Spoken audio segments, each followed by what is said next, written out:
live life rather than just living. It's great to be connected and communicate with people digitally, but like connection is real, true connection. We need to pick times to be connected, go places, see people, shake hands, or have a real connection. And so we talk about value in the time that we have.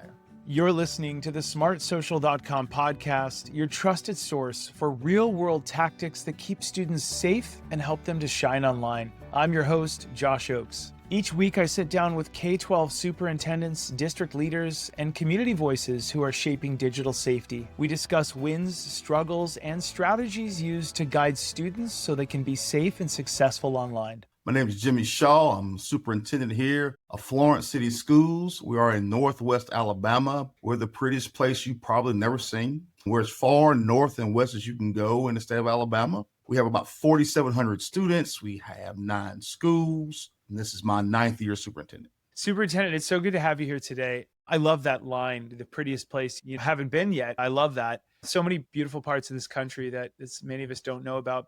Hey, I want to do a pop quiz for you. What type of educator or teacher did you start out as in the first part of your career?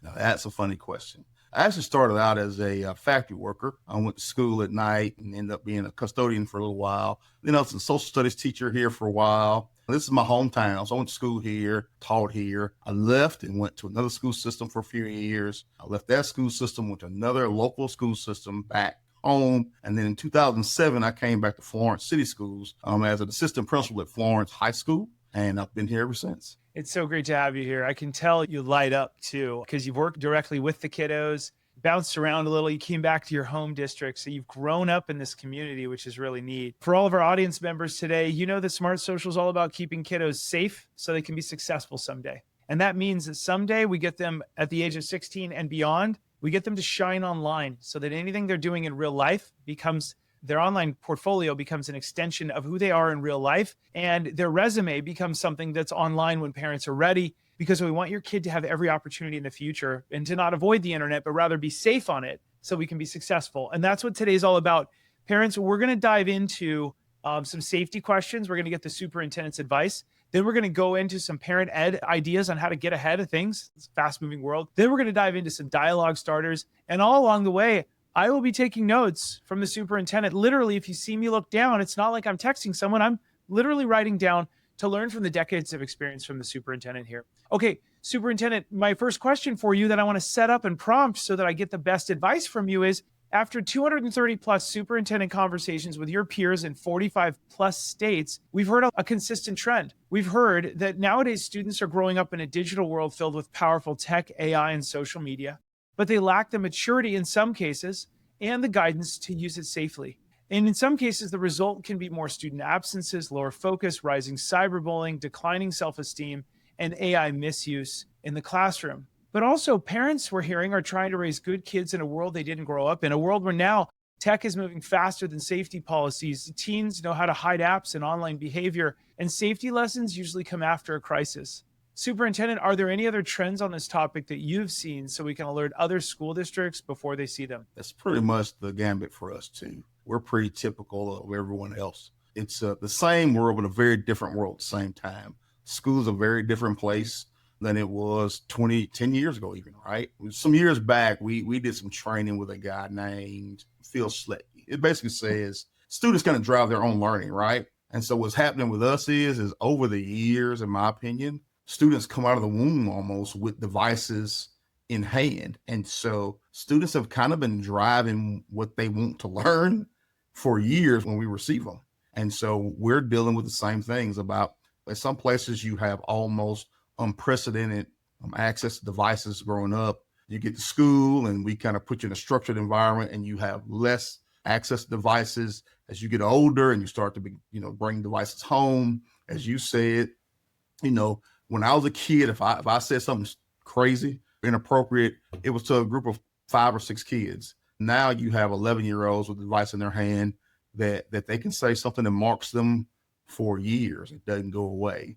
And so it is a dance that we dance of trying to have students who have a super high IQ, who are really self-learners, but who we're trying to also help understand the basics of communication in life and lasting impressions. So it's an interesting dance we dance. Yeah, so true. It really is different than just 10 years ago, isn't it? I mean, the iPhone came out in 2007, but it didn't have any social media on it. Being a superintendent is way different than even then, right? Now everything that happens, across the world impacts you because everyone sees and knows. And people around the world have the opportunities to weigh in on what happens and kind of shift opinions and narratives sometimes. So it's a much more information rich society, but with that much information comes a great deal of responsibility. I saw a quote a little while ago. It used to be that the enemy was lack of opportunity. Now the enemy is the abundance that we have. We have everything at our fingertips. That's right. Yeah. Our students can choose. The training that we had years ago with leadership from the Sletney Foundation was simply that. Children can go home, students can go home, and they can decide what they want to learn from YouTube. They can decide what they want to learn from social media, TikTok or Instagram, right? And so when you have been driving your own learning, so to speak, and that's not with every kid, right? Like not every student grew up in a home that they were allowed to do that. But for the most part, many students now have really the ability to make some choices about what interests them and what drives them. And so it's a dance we dance in education, in my opinion, of trying to also have them engaged enough to learn and understand the things that we're trying to teach them. We're not their only teacher. It used to be the neighborhood was, or the parents might be, but now the world kind of becomes their teacher. And we're competing with that. Such a good point. So for all of our audience, you know that we host free parent evening events every single week all over the country to help parents keep their kids safe so they can be successful. One of the biggest questions people are asking us is, hey, Josh, what advice would you give a student to help them recognize some of the red flags of a dangerous stranger? And as the superintendent just said, parents are the first teachers, school districts that loves and cares for the kid, and they're the second teacher, if you will, right? But then there's the third teacher on TikTok, which are all these influencers, TikTok, Instagram, Snapchat. Well, let's hear from a real student about how she might help a friend recognize these red flags of somebody that might be chatting with her friend online. If I had a friend talking online to a stranger, I think that I would feel a little bit uncomfortable with the whole situation. I would advise against it because so many indirect issues can come from that, and it could cause something to be worse than if they had just unadded them in the first place. Some red flags that I would have to advise them to cut it off with this person or to stop engaging would be if the person starts to get very involved in their personal life and they seem to be very intrigued in what's going on with them and wanting to know all little details about what they do and who they are, and just very personal details and things that you wouldn't normally share with a stranger in real life. If they're very persistent and constantly wanting to talk to my friend or constantly trying to be involved in their life or wanting to speak to them, I feel like that's kind of a red flag. Another thing would be if they ask them to ever meet them anywhere in person right from the start, if they feel a sense of being uncomfortable or their intuition is just saying it's wrong, or if my intuition is saying something feels wrong with this, then I think that's a major red flag. Parents, remember, if you're struggling with anything online, Smart Social helps parents keep kids safe and successful. We have the very best researchers nationwide. We've got an army of parents nationwide doing the research for you. We have parent app guides on TikTok, Instagram, YouTube, Snapchat, Fortnite, Minecraft, Roblox, Netflix, WhatsApp, and 450 more in English and 12 languages total, English, Espanol, and Mandarin, plus 9 other incredible little languages that are so important. You can join our next events that happen every single week. And when you do that, you get a chance to enter for a chance to win a 3D printer. We gave one away last week. Kindles, Bluetooth speakers. We give away a bunch of fun prizes. And we're updating you on the hottest, most urgent, dangerous trends that we cover each week that you hear about. Instagram's map feature, how TikTok's algorithm targets vulnerable teens, how your teen might not search for it, but it just shows up, how that happens. We give you the overview there. A shout out to an incredible, incredible team at Smart Social. And parents, also don't forget that not only are we doing weekly live parent events that are free for you, but also we have teen-led video lessons so you can bring your teen to it and they will roll their eyes less. And we have a premium parent newsletter. Okay, back to our superintendent. Superintendent, in addition to all these conversations with your peers, we've heard from their communities, and we're hearing that many parents feel overwhelmed trying to keep up with fast-moving online trends and digital safety risks. We also hear that students are finding clever ways to increase their screen time and bend the rules, especially when the expectations at school differ significantly from those at home. Superintendent, what trends or pain points are you seeing when it comes to parent engagement? Where do you feel families are struggling the most to stay informed or connected? So I'll say for our district, it's kind of addresses what you're saying. One of the problems we saw in our district was we didn't necessarily have a unified communication platform for our parents. And so what was happening was depending on what grade level that you were at, parents got varying levels of information. And so it's a shameless plug for we went to Parent Square this year, and it's been really great for us to have one communication platform, whether it be extracurriculars or school activity. We had a strategic plan kind of built around, hey, how much communication should we be getting and from whom? I had a conversation this morning with my communications director, and we even discussed the difference really between we need to sit down and talk about what is communication versus like marketing, right? I think parents, it's the struggle is real for parents, right? At my own home, I have 3 teenagers at home, and we're overwhelmed on some level too. So we put in multiple pieces in place. We had to put in some, they have Apple devices, so Apple gives you a layer of protection there. But we also have Xfinity, and they give us a level of protection there. We use Verizon, it's a level of protection there. And so for us, it is, you don't want to go into panic mode and restrict everything, but we've had, assemblies here at school district where we try to inform parents. We've had partnerships with our local district attorney's office where we say, hey, here are some of the apps, many of that you had listed on your screen. Hey, here's kind of what's good about them. Here's what's not so great about them. And so we just all trying to inform one another. But I will say for the most part, students, because they're the digital natives and because they're in the mix, they definitely have the communication advantage. Yeah, they really do. It's so scary. And speaking of which, I want to give all of our audience a teaser of this month's live event, evening event.